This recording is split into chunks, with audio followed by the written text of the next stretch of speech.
오늘 함께 보실 말씀은 미가서 6장 1절에서 5절까지 말씀입니다. 구약성경 1295면에 있습니다. 미가서 6장 1절에서 5절까지 말씀을 제가 봉독하겠습니다.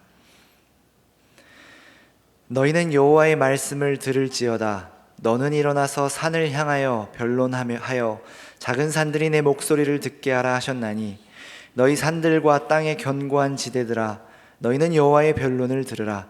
여호와께서 자기 백성과 변론하시며 이스라엘과 변론하실 것이라. 이르시기를 내 백성아, 내가 무엇을 내게 행하였으며 무슨 일로 너를 괴롭게 하였느냐? 너는 내게 증언하라. 내가 너를 애굽 땅에서 인도해 내어 종노릇 하는 집에서 속량하였고 모세와 아론과 미리암을 내 앞에 보냈느니라. 내 백성아, 너는 모압 왕 발락이 꾀한 것과 부올의 아들 발람이 그에게 대답한 것을 기억하며 시딤에서부터 길갈까지의 일을 기억하라. 그리하면 나 여호와가 공의롭게 행한 일을 알리라 하실 것이니라. 아멘. 미가서의 그간의 내용을 생각해 보면 처음 시작은 미가가 이스라엘을 고발하며 시작합니다. 하나님께서 증언하시고 하나님께서 너희를 심판하실 것이다 라고 이야기를 하죠. 그렇게 하나님을 떠나 불의하고 악한 이스라엘 가운데 심판이 임할 것임을 선포합니다. 그렇게 끝이 나는 것이 아니라 하나님께서는 이스라엘에게 구원의 말씀까지도 함께 주십니다.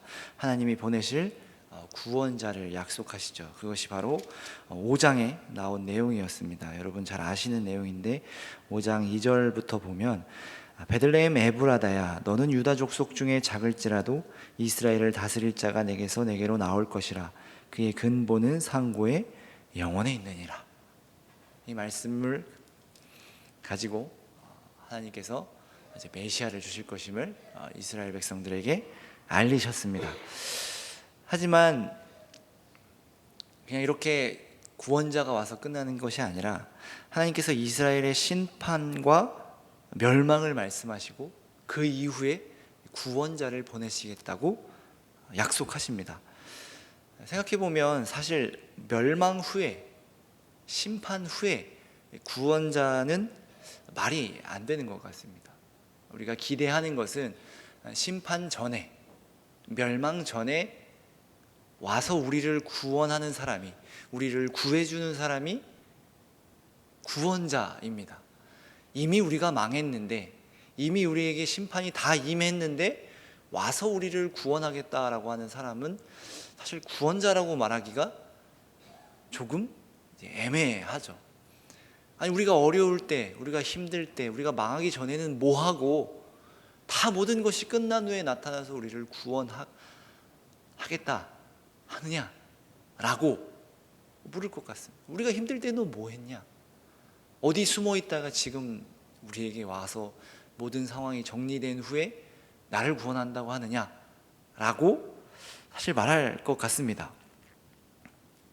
심판과 멸망에서 이스라엘을 구원할 구원자야 하는데, 심판과 멸망 후에 이제 이스라엘을 구원할 구원자를 보내시겠다라는 하나님의 말씀은 선뜻 이제 이해하기가 어렵습니다.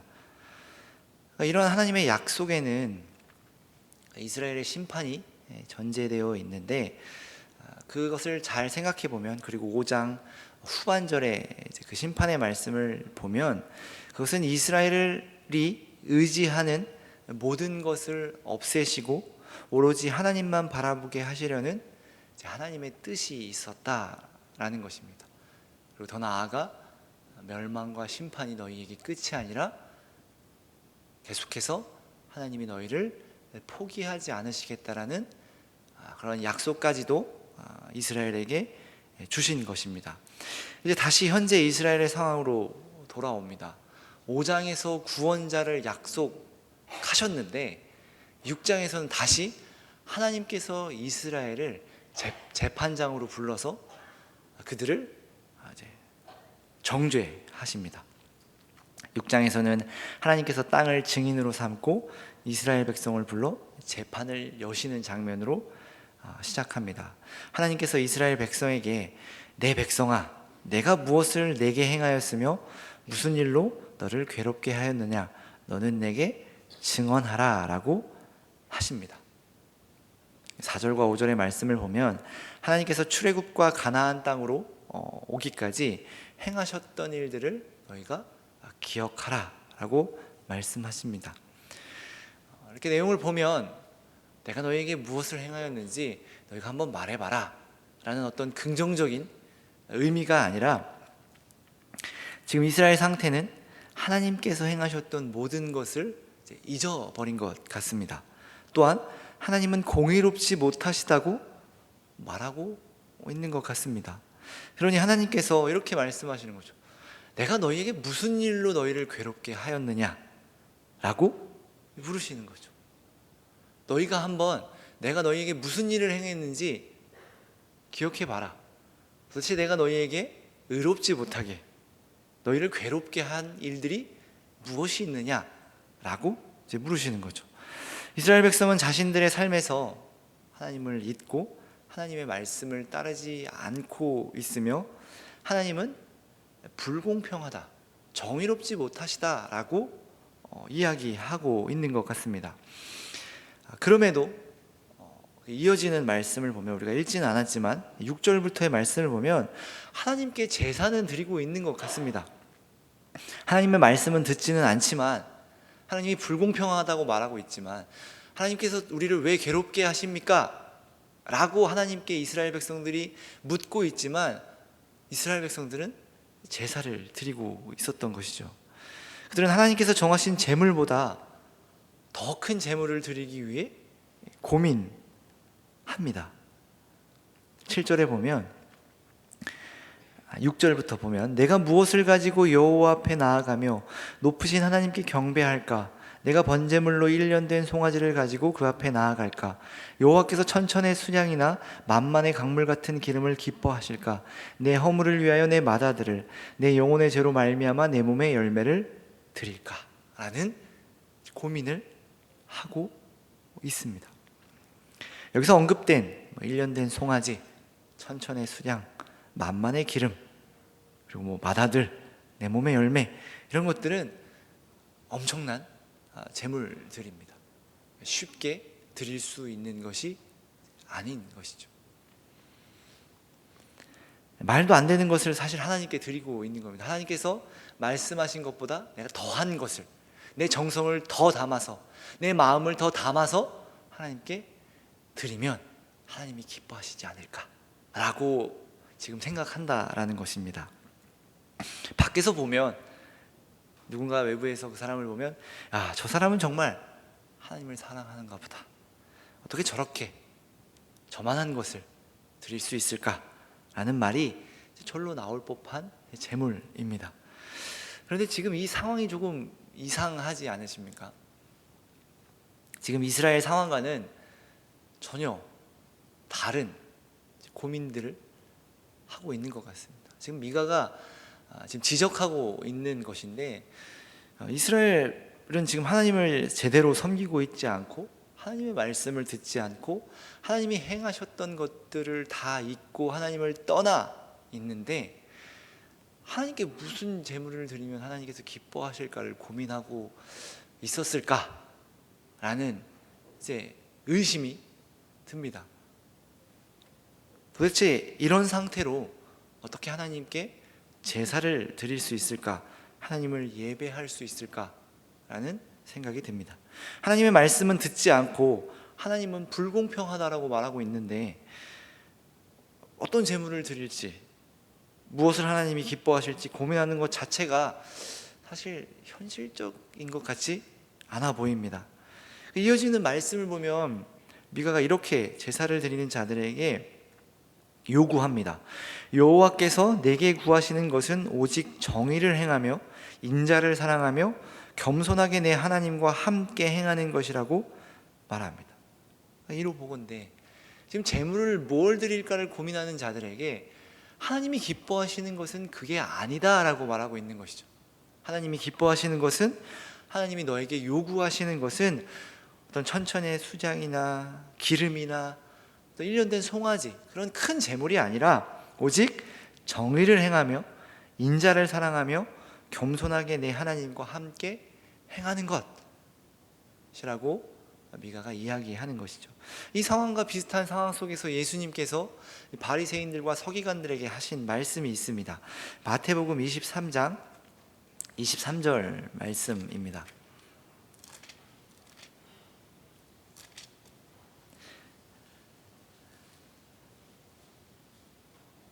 마태복음 23장 23절 말씀입니다.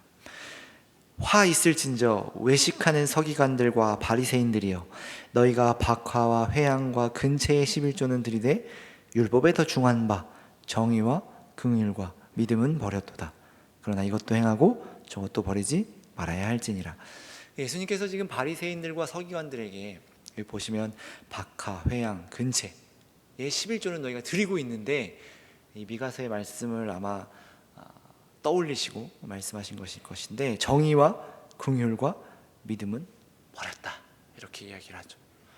지금 제사를 드리고 있는데 하나님이 명하신 11조, 그러니까 이 11조는 드리지 않아도 된다라고 말씀하신, 않아도 된다라고 말씀하셨다기보다는 이것의 11조를 드려라 라고 말씀하시지 않은 품목들까지도 지금 바리새인들과 서기관들은 11조를 드리고 있는 것인데, 너희가 더한 것을 하나님께 드리고 있으면서도 정의와 긍휼과 믿음은 버렸다. 누가복음에서는 하나님을 사랑하는 마음이 없다, 이렇게 이야기를 하죠. 지금 바리새인들과 서기관들의 상황을 보면 예수님께서 오셨음에도, 하나님이 보내신 구원자를 보내셨음에도 구원자에게는, 하나님의 구원은 관심이 없습니다. 하나님이 무엇을 하시려는지조차도 관심이 없습니다. 오히려 하나님이 하시고자 하는 일들을 방해하고 하나님이 보내신 구원자를 죽이려고 하고 있죠. 율법 또한 자신들이 잘 지키고 있다라고 생각하고 있기에 자신들은 지금 전혀 문제가 없다고 생각을 합니다. 그들은 현재에 만족하고 있죠. 구원자를 소망하거나 하나님을 기대하거나 하고 있지 않습니다. 이렇게 그냥 율법을 지키면서 살고 있으면 나는 구원을 얻을 것이고 하나님이 주시는 복을 누릴 수 있을 거야 라고 생각하고 있습니다. 그럼 예수님께서 오셔서 너희 지금 잘못하고 있다라고 하니 예수님을 죽이려는 마음이 든 것이죠. 이스라엘의 백성들의 어려움과 고통은 전혀 관심이 없고 자신들의 삶을 영유하는데 오로지 관심이 있었습니다. 자신들의 방식대로 율법을 지키면 구원을 받고 내 할 일은 다 끝났다라고 생각했습니다. 더 이상 할 것이 없다고 생각을 한 것이죠. 이와 마찬가지로 미가서에서 이스라엘 백성들 또한 그런 행태가 있었고 미가가 이것을 지적하고 있는 겁니다. 바꿔서 말하면 너희가 지금 재물을 많이 그리고 또 좋은 것을 들여서 하나님을 기쁘시게 하려고 하지 말아라. 하나님이 원하시는 것은 너희의 삶에서 정의를 행하고 사랑을 행하는 것이다 라고 지금 미가가 말하고 있습니다. 결국 지금 이스라엘 백성들은 하나님께 제사를 드리는 것으로 자신들의 신앙을, 하나님의 백성으로서의 삶을 때우려고 하고 있고, 삶에서는 하나님의 말씀을 듣지 않고 자신의 욕심대로 살고 있었던 것입니다. 미가는 이를 지적하고 하나님께서 이스라엘 백성들의 이런 행태를 법정에 고발하고 있는 것이죠. 이 문제에 있어서 우리도 한번 생각해 볼 것이 있습니다. 우리가 하나님을 믿고 섬기며 또한 하나님의 백성이요 자녀로 살아가는데 우리가 우리의 진심과 믿음을 확인하는 방법이 무엇일까요? 여러분은 어떤 것으로 여러분의 신앙을 확인하십니까? 보통 생각해 보면 예배, 교회 생활, 봉사, 이제 이런 것들이 떠오릅니다. 그래서 우리의 진심, 우리의 믿음을 확인하는 방법으로 예배를 잘 드리고 있는가, 내가 예배를 잘 참석하고 있는가, 거기서 더불어 내가 마음을 다해 드리고 있는가, 진정성 있게 예배를 드리고 있는가를 점검합니다. 그래서 예배를 잘 드리고 있고 내가 지금 마음을 다해 진심으로 예배를 드리고 있으니 또 특별한 문제가 없다면 우리는 잘하고 있고 난 잘 살고 있구나, 나는 하나님의 백성으로서 잘 살고 있다라고 생각합니다. 그런데 이제 지금 앞서 살펴본 구약의 이스라엘과 바리새인들과 서기관들과 상황적으로 보면 비슷한 상황처럼 보입니다. 제사, 율법, 예배는 잘 드리고 있고, 아니 하나님께서 정하신 것보다 더한 것도 드리니 잘하고 있다고 생각합니다.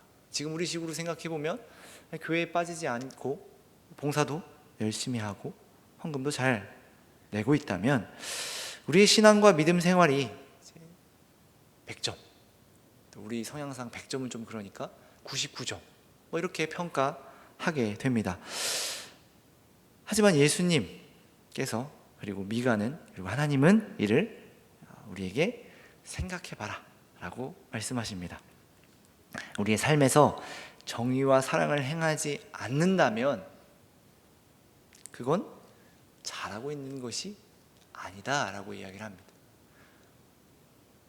좀 더 심하게 이야기하면 이스라엘 백성들은 지금 제사를 드리고 있지만 너희는 잘못하고 있는 정도가 아니라 너희가 멸망할 것이다, 너희가 심판을 받게 될 것이다, 이렇게 지금 말씀하고 계시는 거죠.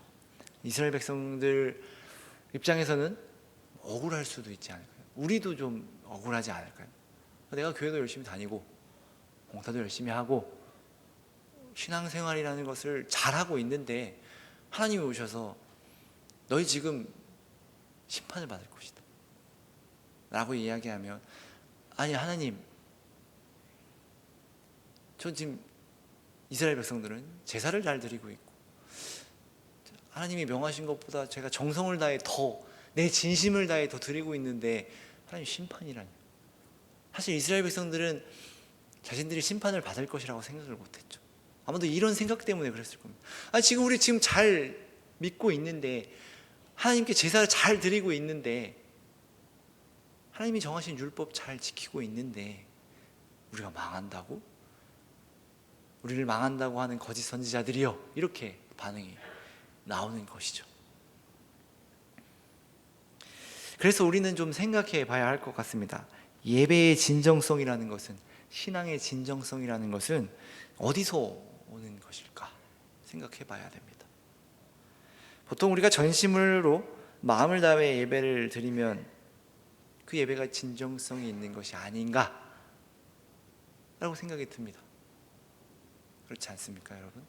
우리가 그래서 예배를 드릴 때, 제가 대학 시절 때 이제 예배를 드릴 때 보면 이 예배의 진정성 때문에 이 자리에 앉아서 예배를 드릴 때 막 이렇게 집중하려고 하고 그 말씀을 하나도 놓치려고 하지 않고 흘리지 않으려고 말씀을, 저희 부모님이 그런 표현을 많이 쓰셨는데, 말씀을 하나도 흘리면 안 된다, 식사하는 것처럼.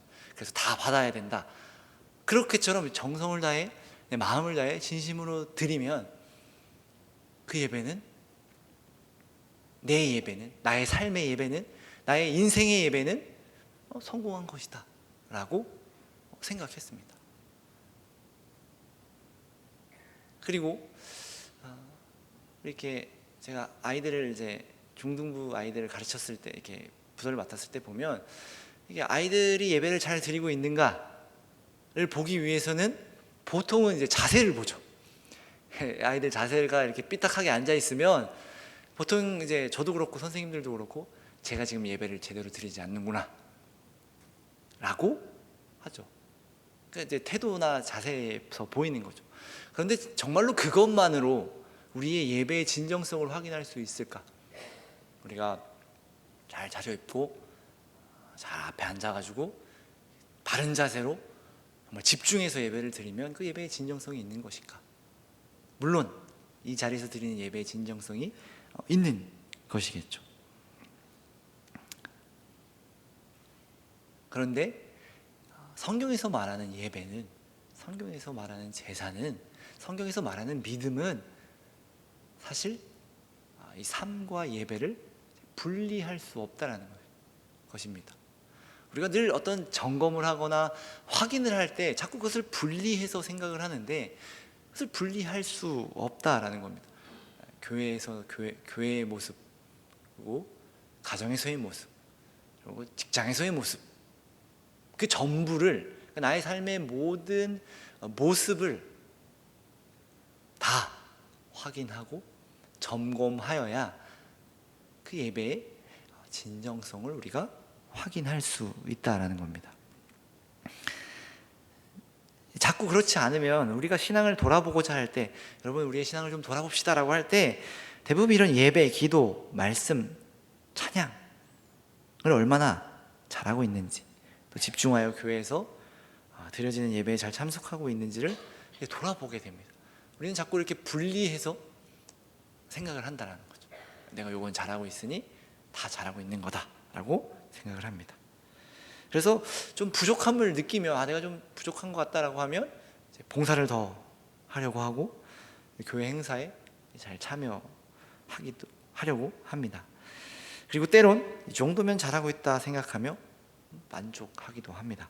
물론 여러분 잘하고 계신 겁니다. 이것이 잘못됐다라고 말하는 것이 아니라 우리가 신앙을 점검할 때, 우리의 신앙을 되돌아볼 때, 우리의 예배의 진정성을 생각할 때 자꾸 삶을 생각하지 않고 있음을 이야기하고 있는 겁니다. 지금 성경에서도, 미가서에서도 이를 지적하고 있는 것입니다. 우리도 모르는 사이에 신앙과 삶을 분리하고 살아가고 있다는 거죠. 요즘 시대가 그런 것 같습니다. 그냥 종교나 기독교, 어떤 나의 전체에서 종교라는 부분에 있는 기독교, 삶과는 전혀 상관이 없고 삶의 모습으로 나타나지는 않고 나는 내 종교가 기독교야 라고 말하면 끝나는 어떤 그런 식으로 생각을 하고 있는 것 같습니다. 그러니까 우리는 기억해야 합니다. 예배는 교회에서 드리는 예배 시간만이 아닙니다. 예배는 하나님을 향하여 믿음으로 살아가는 삶의 표현이다, 이렇게 이야기합니다. 예배와 삶은 분리할 수 없는 것입니다. 결국 미가가 말했던 하나님을 예배하는 데 있어서 중요한 것은 어떤 제사를 드리는 행위, 노력, 재물이 아니라 정의를 행하며 인자를 사랑하며 겸손하게 하나님과 함께 행하는 것입니다. 그렇다면 우리가 확인해 봐야겠죠. 정의가 무엇인지, 인자는 무엇인지 물어야 할 것입니다. 정의라는 단어는 가장 먼저 드는 생각은 아마도 상과 벌일 것입니다. 잘한 사람은 잘한 대로 평가받고 못한 사람은 못한 대로 평가받는 것을 우리는 정의라고 합니다. 잘한 사람은 이제 상을 주고 못한 사람은 벌을 주면 참 정의롭게 했다, 이렇게 이야기를 한다는 거죠. 그러니까 어떤 사람이 자신이 행한 결과대로 그 마땅한 대우를 받는 것이 정의롭게 이루어진 것이다라고 말한다는 거죠. 자신이 부당한 대우를 받거나 아니면 다른 사람이 한 것보다 많은 상을 받으면 정의롭지 못하다라고 이야기를 합니다. 공평하지 못하다라고 이야기를 하기도 하고요. 아마도 이스라엘 백성 또한 그렇게 생각했던 것 같습니다. 자신들은 하나님께 예배를 잘 드리고 있는데 어려움이 오는 것을 보고 심판이 있을 것이다라는 것을 보고 하나님은 정의롭지 못하다라고 한 것입니다. 그들에게 있어서 정의는 그런 것이었기 때문이죠. 그러나 성경에서 말하는 정의는 단순히 벌과 상, 그 이상의 것입니다. 모든 일이 올바르게 실현되는 것을 이제 정의라고 하는데, 잘한 사람은 잘 되고 나쁜 사람은 벌 받는 것과 더불어 가난하고 약하고 힘없고 어려운 자들 또한 하나님의 백성으로서 누릴 수 있는 것들을 함께 누릴 수 있게 도움을 받고 그들 또한 하나님의 백성의 삶을 살아갈 수 있도록 하는 것이 바로 정의입니다. 그러니까 앞서 일반적인 정의라는 말에 정의로 생각을 해보면 이스라엘 백성들이 부족하고 나약해서 하나님의 백성의 삶을 누리고 있지 못한다면 그들은 그들의 행한 대로 정의롭게 이루어진 것이죠. 잘한 사람은 하나님의 백성들을 더 누리고 못한 사람은 누리지 못하는, 그리고 고아와 가부와 그런 어려운 자들이 하나님의 백성으로서의 삶을 누리지 못하는 것은 다 너희들 잘못이다, 이렇게 가는 게 일반적인 정의라는 말인데, 하나님께서 말하는 정의는 이스라엘 백성 모두가 하나님의 백성으로서의 삶을 살아가게 하는 것, 그것이 정의죠. 잘한 사람은 잘한 대로, 못한 사람은 용서함으로, 그리고 그것을 누리지 못하는 사람은 도움으로 하나님의 백성의 삶을 누리게 하는 것, 그것이 바로 정의라는 것입니다. 그러니까 정의를 행하는 것은 하나님의 백성으로서 하나님의 말씀을 지키고 그로 인한 하나님의 약속과 복을 누리고, 또한 거기서 더 나아가 그것을 누리지 못하는 자를 외면하고 비난하고 너희 벌 받아야 된다, 이렇게 말하는 것이 아니라 그들을 돕고 그들 또한 하나님의 백성으로 살아갈 수 있도록 돕는 것이 정의를 행하는 것입니다.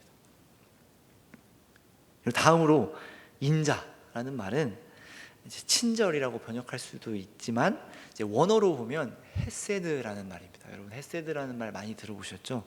이 헤세드는 하나님의 무조건적인 사랑, 끊임없는 사랑, 끈질긴 사랑을 표현합니다. 그래서 우리가 헤세드 사랑, 헤세드 사랑 이렇게 이야기할 때 포기하지 않는, 조건이 없는 그 하나님의 사랑을 헤세드라고 이야기를 합니다. 그러니까 인자를 사랑하라라는 말은 사실 강조하는 거죠. 사랑의 사랑, 하나님의 어떤 그 무조건적이고 끈질긴 사랑을 나 또한 삶에서 행하는 것이 인자를 사랑하는 것입니다. 결국 정의를 행하며 인자를 사랑한다는 것은 하나님의 말씀을 지켜 행하며 연약한 자를 도우며 사랑하고 그들을 포기하지 않고 끝까지 하나님의 백성으로서 살게 돕는 것입니다. 나만 잘 믿고 나만 제사 잘 드리면 되는 것이 아니라, 재물이 없어 제사를 드리지 못하는 자들을 도와 하나님께 제사 드릴 수 있도록 돕는 것. 제사를 예를 든다면 그렇습니다. 그래서 그가 하나님이 주시는 은혜와 기쁨을 함께 누리게 하는 것, 그것이 정의를 행하는 것입니다. 그런 과정 가운데 끝까지 포기하지 않고 그를 사랑하며 돕는 것, 그것이 인자를 사랑하는 것입니다. 그것이 하나님께서 제사보다 더 중요하게 여기시는 것이고 하나님의 백성에게 요구하시는 말씀입니다. 사실 이렇게 살기 힘듭니다. 포기하지 않는 사랑, 끈질긴 사랑. 벌써 한숨이 나오죠. 하나님 어떻게 끈질기게 사랑합니까? 어떻게 포기하지 않고 사랑합니까? 내가 이만큼 줬는데 저 사람은 반응도 없고 오히려 나를 더 미워하는데 어떻게 저렇게 끈질기게 내가 사랑할 수 있습니까? 이렇게 생각이 들죠. 살 수 없죠. 세상적으로 보면 오히려 공평하지 못한 삶이라고 이야기를 하게 되죠. 아니, 저 사람은 제대로 믿고 있지도 않는데 왜 하나님 저보고 사랑하라고 하십니까? 왜 이렇게 나와 교회에서 하나님을 예배하는 기쁨을 누리고 있습니까? 하나님을 제대로 믿고 있지도 않는데 라는 생각이 들고, 모두가 하나님의 백성의 삶을 누릴 수 있게 가진 자들과 넉넉한 자들이 어려운 자들을 돕는 것은 손해라고 생각을 하기도 하죠. 부당하다라고 느낄 수 있습니다. 아마도 이스라엘 백성들도 이러한 하나님의 요구가 부당하다고 느꼈을지도 모르겠습니다. 왜냐하면 모두가 하나님께 유업을 받았거든요. 그런데 살다 보니 각자의 어떤 어려움들이 생기게 되고, 흔히 말하는 빈부의 격차도 생기게 되고, 그렇게 됐을 때 아마도 잘 되고 잘 살고 있는 사람들은 너가 무슨 잘못이 있어서, 욥기서만 봐도 그렇죠. 너가 지금 무슨 잘못이 있어서 지금 너가 그렇게 되고 있는 거다. 너가 제대로 살지 못하니까 벌을 받고 있는 거다. 잘 살아라. 더 열심히 해라. 도움받으려고 하지 말아라. 라고 이야기했을지도 모르겠습니다. 내가 너 도울 수 있는데, 내가 너 도와줄 수 있는데 그렇게 되면 배우는 게 없어. 내가 얼마든지 도와줄 수 있는데 너가 이겨내야지 라는 말로 뭐 그럴듯하잖아요. 우리도 많이들 얘기를 하죠. 저도 그런 적도 많은 것 같습니다. 내가 너 도와줄 수 있는데 너가 이겨내야 배우지, 성장하지, 이런 말로 내가 해야 할, 하나님의 백성으로서 해야 할 정의와 사랑을 행하지 못한 적도 있는 것 같습니다.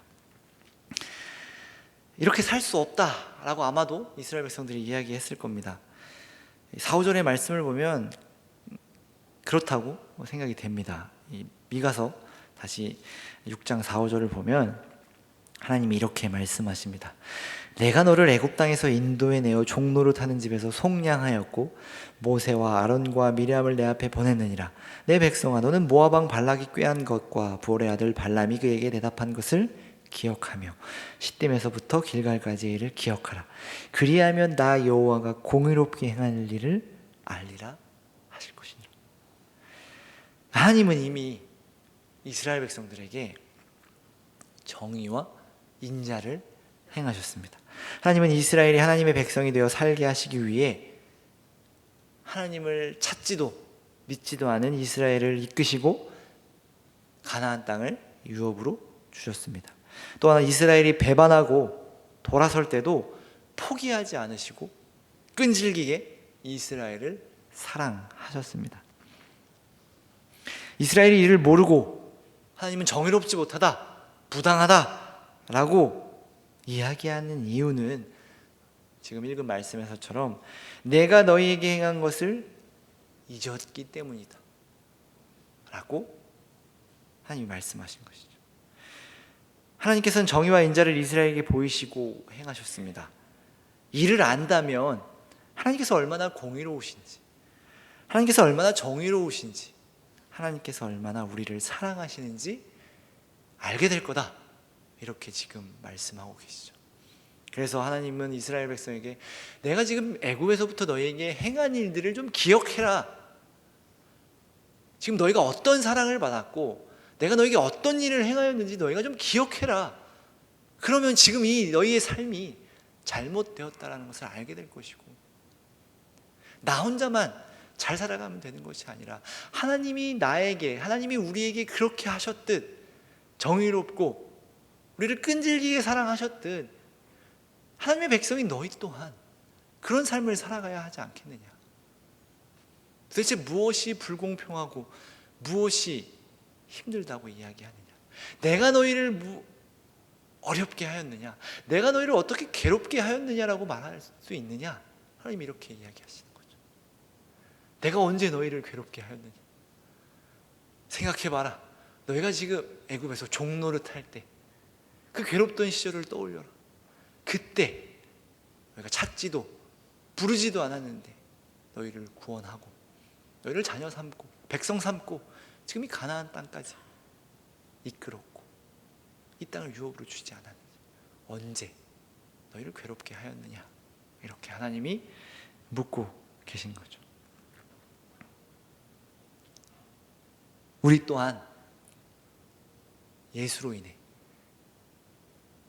예수님께서 그 모든 것을 이루시고 완성하신 후에 우리 또한 이 사랑을, 이 정의를, 이 공의를 알게 되었습니다.